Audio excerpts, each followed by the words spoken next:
Y'all know that I love my cars and trucks, and I love car stereo. I love CarPlay, got it on all the vehicles. Yeah, CarPlay is super awesome. But this right here, the boat, could I not install CarPlay on the boat? The boat has its own AM/FM radio with a CD player. First off, who listens to CDs anymore? Absolutely nobody, especially on a boat. I'm not gonna take the time to go through all that. Well, anyhow, we're out there on the lake, fishing, boating, having a good time, and I push my favorite radio station, and it's playing my jam. Start fishing, you're occupied, you're doing your thing. What, a minute, 2 minutes in, they finish the song, guess what? They're talking. And I'm like, gosh, okay, so I changed the channel. Song's on, get back to fishing, 2 minutes in, they're talking. So I'm chasing these commercials all over the place. So conventional AM/FM radio is going to the wayside. I'm not putting up with it any longer. So with the CarPlay that I've got in the Raptor, I've got in the Mercedes, I've got in the Lexus, we are now adding it to the boat. But wouldn't it be called boat play? I mean, seriously, would it be called boat play?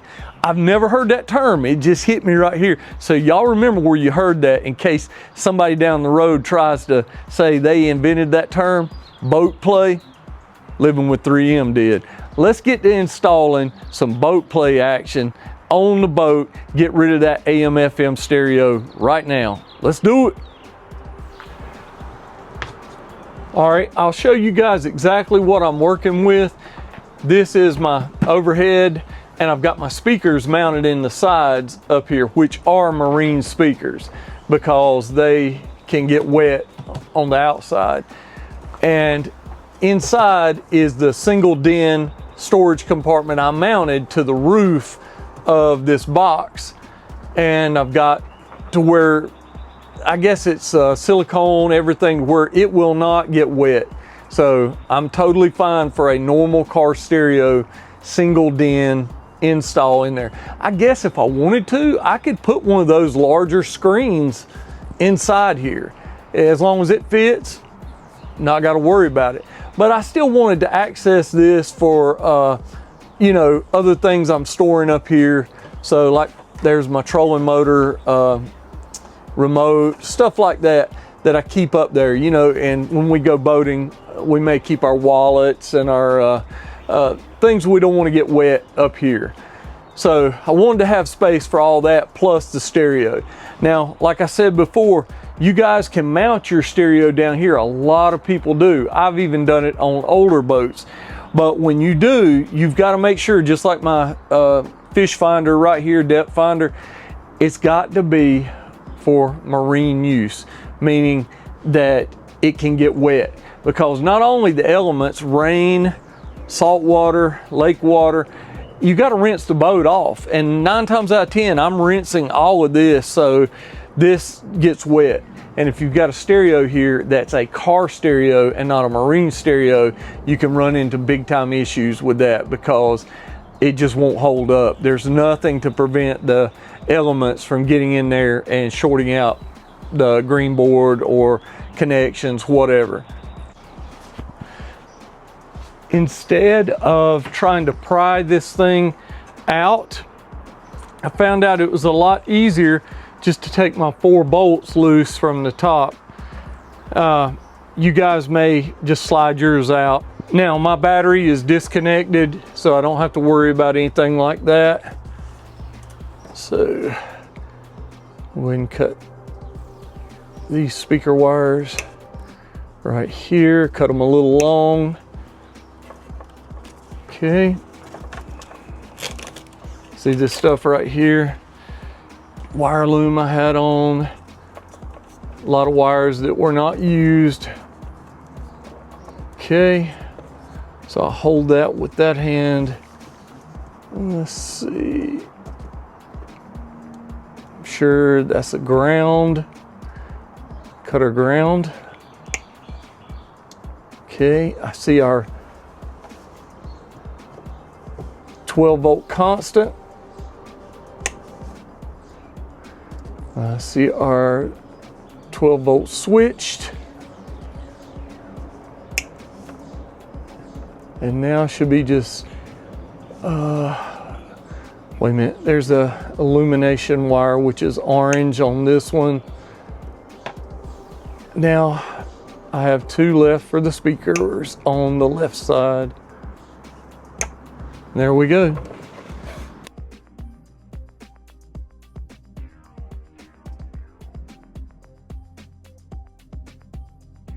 I can show you everything. So that's the Clarion CD player that I had.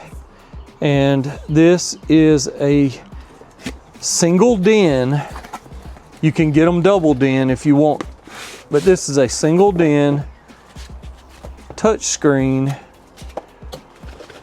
that has its own remote. It's pretty neat. So it'll go like this. So you will have a volume knob, but most of it's touch screen. So it's like a 6.5-inch touch screen. So you can see the difference, a little bit bigger as far as the faceplate, not much. So this will fit the same as the other one. It's got the cage right here, slides off. We'll go ahead and mount the cage. So when mounting the cage, you want it to fit flush, and you want to bend these ears upward. Take a small screwdriver or a door pin puller tool, whatever your preference is. Careful you don't get cut, but you can use your finger after you get it bent so far. So like that. Now we'll do the bottom ears, and you've got some on the sides up here if you want. All right, but we'll go ahead and make sure we've got it right side up. Install it into the cage just like this. Oh man, it's gonna look nice. Wiring harnesses, and just plug them in right here.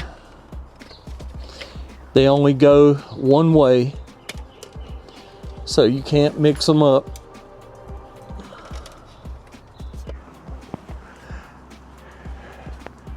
So I just set the face of the radio this way, and since the wires are really not super long, I can come around here and work a lot easier than I could to mount it and then try to wire it. So it was a good thing that I took this whole thing down.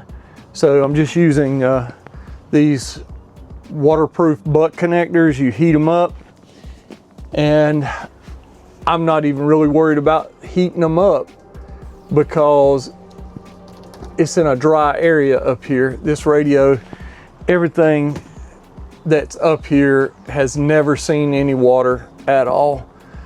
So you can use any type of radio you want. Go ahead and strip this one, working on the ground now.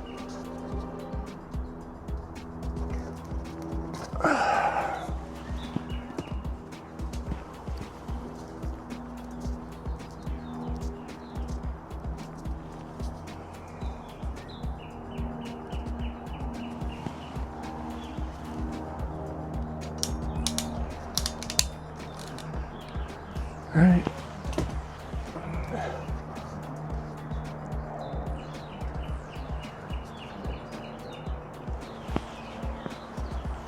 Okay.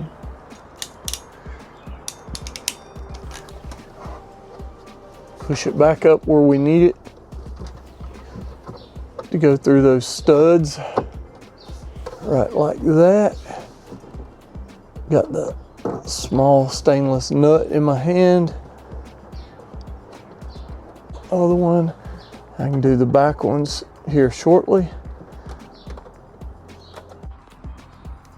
Now, as far as the butt connectors right there, what I'm gonna do is I've got a neat little tool, so I don't use any open flame or anything on them. You can just heat them up right there, It's got a low, off, and a high. So I'll take this up in here and I'll show you. I'll just heat these up and that shrink wrap will contract or constrict around those connections.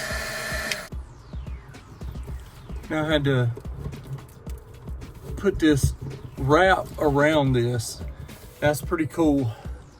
So now you have the CarPlay touchscreen, heat shrink connections, and this wire loom of sorts. It's not like this. It's not like that. It's larger and it's flexible. So I've got links in the description below. Y'all can pick y'all's up through Amazon or eBay. Back to my Perco switch and turn the battery power on. As you can see, lights up, everything works as it should. Silence that real quick so YouTube don't flag me for copyright. Check this out. It's also got a neat little remote and it's awesome.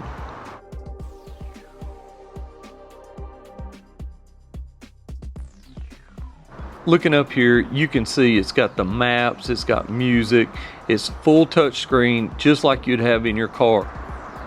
What's cool is even when you summon Siri from your phone, she talks right through the speakers on the boat. It's pretty cool. So after installation, I thought we'd give it a trial run. So I uncovered the boat, we took it to the local boat landing and put the boat in. We had a fabulous time. The boat play worked just like it should. There we go. Got it back home, got it covered up again. We absolutely love it. The boat play is the way to go, I'm telling you. Remember I said boat play, living with 3M. I coined that term. I'm just letting you know in case there's any kind of royalties y'all want to throw money at me. Yeah, you know it. Well, the unit I used today, I got links below in the description.